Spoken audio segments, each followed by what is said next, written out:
하나님의 은혜와 사랑과 평강이 이 시간 충만하기를 주의 이름으로 축복합니다. 오늘 말씀은 나는 선한 목자다 라는 유명한 말씀이 들어있는 말씀입니다. 나는 선한 목자다, 나는 선한 목자라 라는 이 말씀은 많이 들어보았을 것입니다. 예수님을 그린 성화에도 어린 양을 안고 있는 예수님의 모습이 많이 그려져 있는 것을 우리가 흔하게 볼 수가 있죠. 그래서 예수님 하면 흔하게 떠오르는 이미지가 이 선한 목자 이미지인 것 같습니다. 선한 목자 하면 어떤 이미지가, 어떤 느낌이 떠오릅니까? 평안하고 아늑한 초원 위에서 자애롭고 온화한 예수님의 모습을 많이 떠올릴 텐데 저 또한 그런 이미지로 상상을 했습니다. 그래서 선하신 목자 하면 모든 것이 평안하고 아늑한, 그래서 주님 품에 안식하는 그런 상상을 했었는데 오늘 말씀에 나오는 선한 목자는, 그리고 주님이 말씀하시는 선한 목자는 그런 이미지와 다릅니다. 이 당시에 목자라는 직업 자체가 고귀한 직업도 아니고 천한 직업이면서 힘든 직업입니다. 그런 시대적인 배경 가운데서 예수님이 나는 선한 목자다라고 하셨을 때 목자의 이미지는 순하고 조용한 모습이 아니라 강하고 역동적인 모습을 말씀하고 있는 겁니다. 그래서 강도로부터, 이리로부터 양을 지키는데 죽기까지 지켜내는, 기어코 지켜내는, 어찌 보면은 강한 전사의 이미지로 말씀하고 있는 겁니다. 지금 예수님은 이 말씀을 조용하고 평안한 상태에서 하시는 말씀도 아닙니다. 오늘 이 말씀은 9장을 보면 자신이 구원한 맹인이 출교당하는 것을 보고 나서 하시는 말씀입니다. 그래서 그 모습에 거룩한 분노로 하시는 말씀이 오늘 말씀이죠. 내가 구원하였고 내가 구원할 것이다. 내가 구원한 내 백성을 내가 잃지 않을 것이다. 지금 종교 지도자들이 출교시키고 종교적으로 하나님의 이름으로 매장시킨다 하더라도, 세상은 그를 버린다 하더라도 내가 내 백성은 반드시 지켜내고 구원해내고 하나님의 나라로 인도할 것이다. 이 말씀이 나는 선한 목자다 라는 말씀에 담긴 주님의 뜻이고 마음입니다. 그래서 나는 선한 목자다 라는 이 주님의 말씀은 강하고 결의에 찬 어조의 말씀입니다. 주님은 선한 목자가 되십니다. 그 말씀 안에는 우리를 향한 약속과 그 약속을 반드시 이루시겠다는 주님의 의지가 담겨 있습니다. 선한 목자 안에 담긴 주님의 뜻이 무엇인지 오늘 말씀 통해 살펴보고 선한 목자 되신 주님 안에서 평안과 안위함을 누릴 수 있기를 주의 이름으로 축복합니다. 먼저 첫 번째로 선한 목자 되시는 주님은 우리를 살리시는 분입니다. 오늘 말씀을 보면 1절부터 6절까지는 주님의 비유적인 말씀입니다. 비유의 말씀이죠. 나는 양의 목자다 라고 말씀하시면서 자신의 사역과 사명이 무엇인지를 말씀하십니다. 그런데 이 주님의 말씀을 사람들이 제대로 이해하지를 못합니다. 그래서 이 말씀을 좀 더 자세히 풀어 설명한 것이 7절부터 18절까지의 말씀입니다. 그러면서 다시 말씀하시는 것이 나는 양의 문이다 라는 말씀이죠. 7절 말씀 보겠습니다. 그러므로 예수께서 다시 이르시되 내가 진실로 진실로 너희에게 말하노니 나는 양의 문이라. 주님은 2절에서는 나는 양의 목자라 말씀하시면서 7절에서는 양의 문이라 말씀하신 것은 둘 다 비유의 말씀이죠. 주님의 사역에 대해서 주님이 하시는 일이 무엇인지를 설명하기 위해 비유적으로 하시는 말씀입니다. 그래서 서로 상충되는 것이 아니라 서로 보완하는 말씀으로, 그리고 좀 더 자세한 주님의 설명으로 보아야 합니다. 그러면 주님이 양의 문이라 말씀하신 것이 무슨 뜻입니까? 예수님 당시에는 목자들은 혼자 울타리를 쳐서 양을 기르기보다는 여러 집이 같이 울타리를 만들어서 양들을 같이 길렀습니다. 그래서 밤에는 여러 집의 여러 양들이 한 울타리에 있고 그 문을 문지기가 지키는데 이 문지기는 작은 목자입니다. 목자들이 고용한 또 다른 목자이죠. 부목자들. 그래서 문지기가 문을 지키고 있다가 낮이 되면 목자들이 와서 자기 양들을 부릅니다. 그러면 양들이 자기 목자의 목소리를 알아듣고 자기 목자를 따라갑니다. 이때 양의 우리 안에 들어갈 수 있는 길은 어디입니까? 양의 문 밖에 없습니다. 다른 길로 갈 수는 없죠. 그렇기 때문에 이 말씀은 주님으로만 구원에 이를 수 있다는 말씀입니다. 선한 행위가 아니라 세상적인 평판이 아니라 종교 지도자들의 추천이 아니라 오직 주님으로만 구원에 이를 수 있고 생명에 이를 수 있다라는 말씀입니다. 이것이 주님이 나는 양의 문이라 말씀하신 이유입니다. 그리고 또 하나 주님이 양의 문이라 말씀하신 이유는 주님만이 선한 동기를 가진 목자라는 겁니다. 문을 통해 양을 드나들게 하는 이유는 무엇입니까? 문을 통해 양 안에 들일 때는 안전한 보금자리를 위해서, 그리고 문을 통해 밖에 나가게 할 때는 먹이를 위해 푸른 초장으로 인도하기 위해서입니다. 9절 말씀 보겠습니다. 내가 문이니 누구든지 나로 말미암아 들어가면 구원을 받고 또는 들어가며 나오며 꼴을 얻으리라. 주님이 양의 문이라 말씀하신 이유는 두 가지입니다. 주님을 통해서만 구원에 이를 수 있기 때문이죠. 그리고 두 번째, 주님이 문이 되어 밤에는 우리를 지키시고 낮에는 우리에게 생명의 양식을 주시기 때문입니다. 이것은 주님이 선한 동기로 우리를 위하시고 지키시는 분이라는 것을 말씀하고 있는 것이죠. 이와 반대되는 이들은 누구입니까? 도둑들이고 강도들입니다. 8절 말씀 보겠습니다. 나보다 먼저 온 자는 다 절도요 강도니 양들이 듣지 아니하였느니라. 먼저 온 자는, 여기서 주님이 말씀하신 먼저 온 자는 구약의 선지자들을 말하는 것이 아닙니다. 그 당시의 종교 지도자들도 아니라 여기서 먼저 온 자는 거짓 메시아를 말합니다. 스스로 메시아라고 그리스도라고 칭했던 거짓 선지자들, 이단들을 말합니다. 이들과 예수님의 결정적인 차이가 무엇입니까? 구원과 생명을 줄 수 있는지 없는지도 차이가 있지만 우리를 바라보는 마음도 차이가 있습니다. 주님은 우리를 위하여 오신 분이고 우리 생명을 위하여 오신 분입니다. 그러나 도둑과 강도는 어떠한 자들입니까? 우리를 위하여 온 자들이 아니죠. 이들은 양의 고기를 위해서 온 자들이고 양을 먹기 위해 온 자들이고 양의 털을 팔기 위해 온 자들입니다. 이것이 주님과 거짓 메시아의 차이점이죠. 10절 말씀 보겠습니다.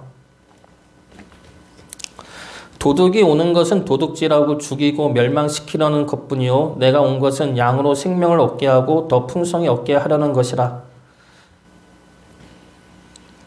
지금도 이단들은 사람들을 위하는 척하지만 사실 그들의 목적은 사람들을 이용하고 멸망시키는 것입니다.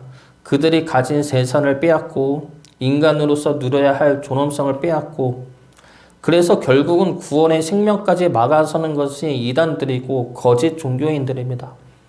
이런 짓을 하는 이들이 이단들만이겠습니까? 사탄은 모든 이들을 이렇게 살라고 유혹을 합니다. 그들을 위해서 살지 말고 그들을 이용해 살라고 말을 하죠.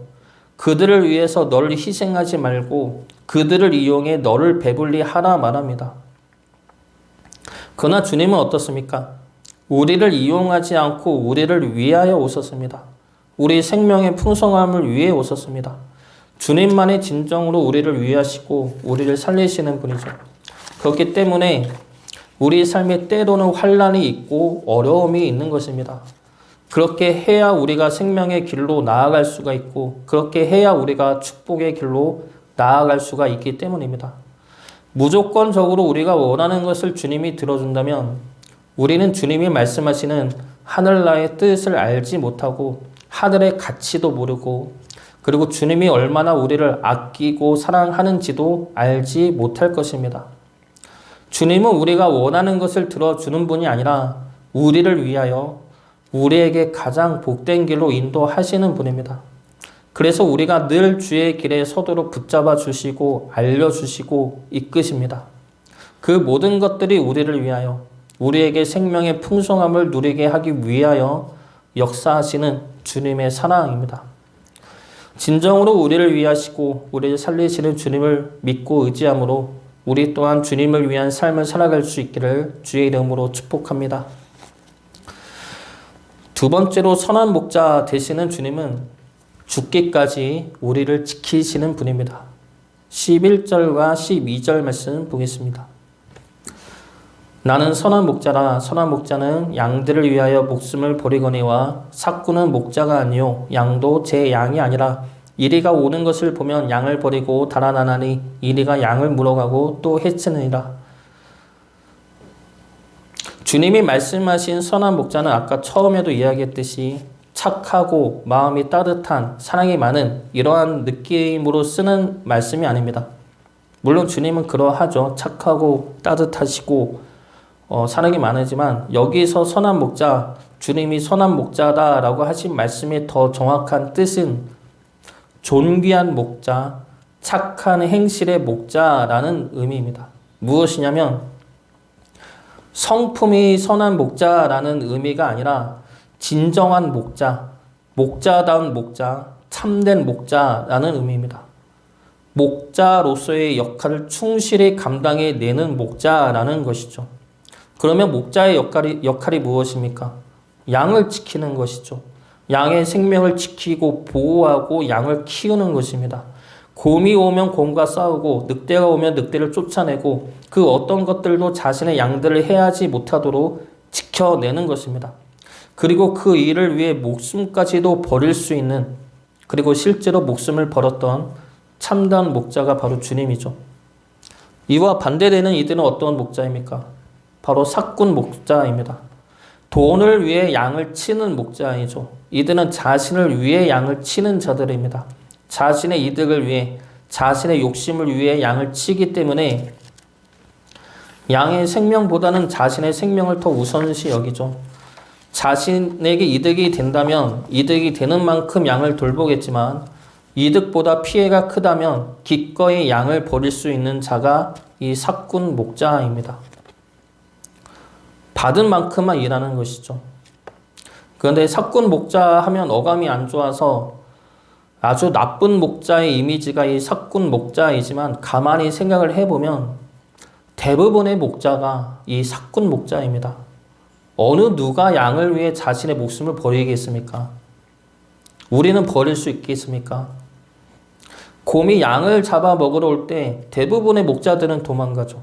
우리들도 그렇지 않겠습니까? 어느 정도까지는 양을 보호할 겁니다. 할 수 있는 범위 내에서는 곰도 쫓아내려 하고 양도 도망치게 하겠지만 그 일을 내가 죽더라도 양은 살리겠어 라는 생각으로 하는 사람이 과연 얼마나 되겠습니까? 그런 의미로 본다면 대부분이 아마 이 삭군 목자일 것입니다.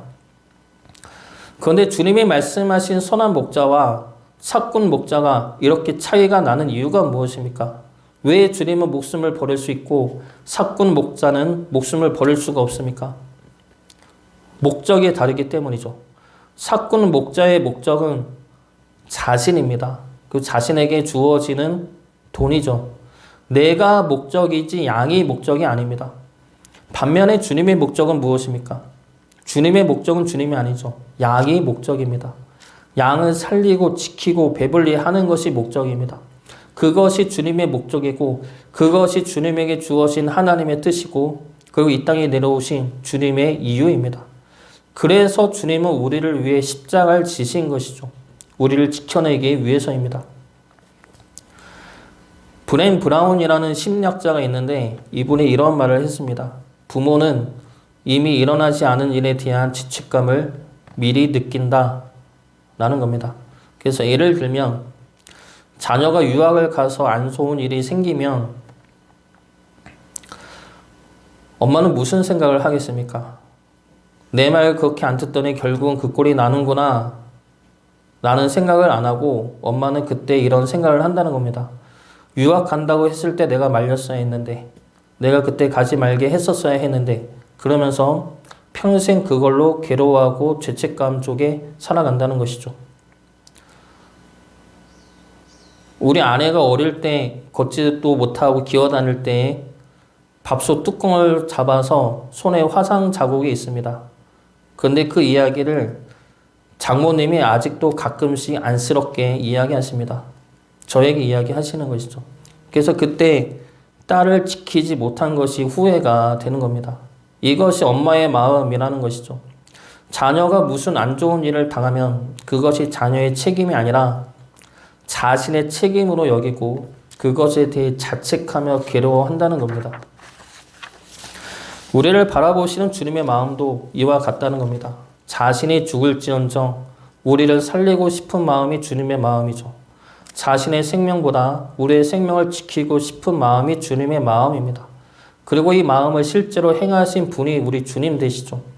그러면서도 그것에 대해 우리를 원망하는 것이 아니라 그 십자가를 통해 우리가 생명을 누리는 것에 더 감사하며 기뻐하시는 분이 우리 주님 되신다는 겁니다. 히브리서 12장 2절 말씀입니다. 믿음의 주요 또 온전하게 하시는 이인 예수를 바라보자. 그는 그 앞에 있는 기쁨을 위하여 십자가를 참으사 부끄러움을 개의치 아니하시더니 하나님 보좌 우편에 앉으셨느니라. 우리를 위하여 죽기까지 우리를 지키신 주님의 그 사랑에 감사함으로 믿음의 자녀다움을 지켜나가시기를 주의 이름으로 축복합니다. 마지막으로 선한 목자 되시는 주님은 나를 온전히 아시는 분입니다. 14절과 15절 말씀 보겠습니다. 나는 선한 목자라. 나는 내 양을 알고 양도 나를 아는 것이 아버지께서 나를 아시고 내가 아버지를 아는 것 같으니 나는 양을 위하여 목숨을 버리노라. 선한 목자 되시는 주님은 양을 아십니다.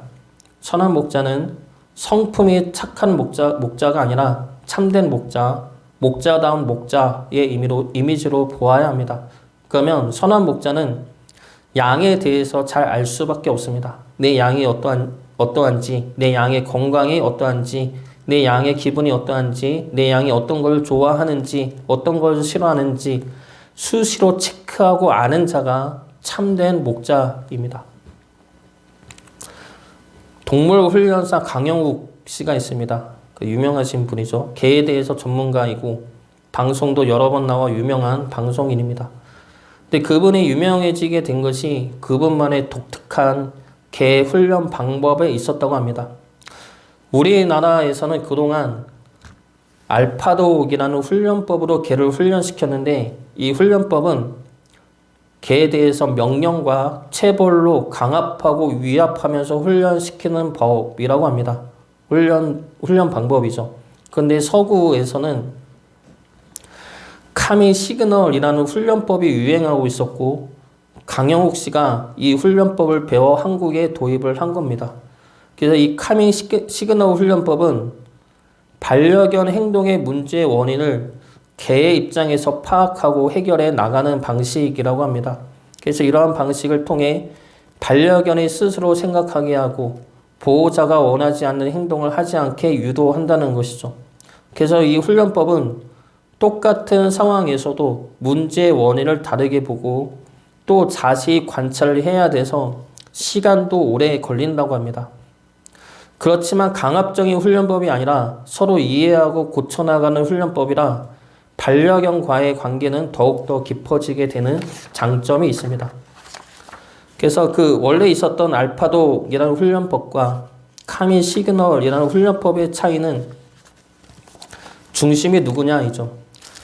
사람의 입장에서 개를 사람의 편의에 맞게 나한테 맞게 강제적으로 훈련시키는 것이 알파독이라면 개의 입장에서 개의 필요를 채워줌으로 개를 훈련시키는 것이 카미 시그널입니다. 강영욱 씨는 카미 시그널의 방식으로 개를 바라보죠. 그래서 이 강영욱 씨는 개를 너무나 잘 압니다. 개라는 동물의 전체적인 특성이나 보편성인 성향을 아는 것이 아니라 한 마리의 개를 봐도 그 개만의 특성과 성향을 기가 막히게 찾아냅니다. 그리고 그 개가 무엇이 잘못되었는지, 무엇이 불편한지 그 개만이 가지고 있는 고유한 특성을 찾아냅니다. 그래서 개를 너무 잘 안다 말하는 것이죠. 주님이 우리를 안다는 것이 이러한 것입니다. 주님의 입장에서 우리를 아는 것이 아니라 우리 한 사람 한 사람을 세심하게 살피시죠. 주의 깊게 바라보시는데 기본적으로 사랑과 기쁨으로 우리 각 사람을 바라보십니다. 그래서 우리가 무엇이 불편한지, 무슨 아픔이 있는지, 무엇을 좋아하는지, 무엇이 필요한지 세심하게 살피시고 잘 아십니다. 그리고 우리에게 가장 선한 길로 인도해 내시죠. 저는 대학 동기나 친구들에 비하면 조금씩 늦었습니다. 대학 졸업도 늦게 했고 대학원도 목사 안수도 동기들보다 1, 2년씩 늦었습니다. 결혼도 늦게 한 편이죠. 그래서 그때는 나만 뒤처지는 것 같은 불안감과 염려가 있었습니다. 그러나 지금은 그 늦다 생각하던 그때가 나에게는 너무나 정확한 때였다는 것을 너무나 잘 압니다. 제 삶의 길도 동기들이랑 다릅니다. 물론 동기들이 다 다르죠. 크게 보면 대학원 졸업하고 목사 안수 받고 부목사 하다가 담임 목사 하는 것이 일반적으로 정해진 코스라 한다면 그 코스 안에서도 너무나 다른 삶의 길들이 있습니다. 각자가 다 다르게, 다 힘겹게, 그리고 다 감사하게 각자의 삶을 살아왔습니다. 그런 삶의 여정들을 보면 하나님이 정말 각자에 맞춰서 인도를 하시는구나를 깨닫게 됩니다. 그러면서 점점 더 확연하게 깨달아가는 것이 하나님은 정말 나를 잘 아시는구나 이죠. 주님은 선한 목자가 되셔서 우리 각자를 너무나 잘 아십니다. 우리가 어떠한 자인지, 무엇을 좋아하고 무엇을 싫어하는지 그런 세세한 것까지 너무나 잘 아셔서 우리에게 맞춘 축복의 길로 우리를 인도해 나가십니다. 그 선하신 목자 되신 주님을 우리가 이제 그 음성을 듣고 따라가야 할 것입니다. 중동 지방에 있는 양들은 어릴 때부터 목자의 음성을 알아듣는 훈련을 받는다고 합니다. 그래서 이 양이 자기 주인이 되는 목자의 음성을 알아들으면 그때서야 양의 무리와 함께 있게 합니다. 그때까지 훈련을 시키는 것이죠. 그래서 그렇게 훈련받은 양들은 자기 목자의 음성만 따라갑니다.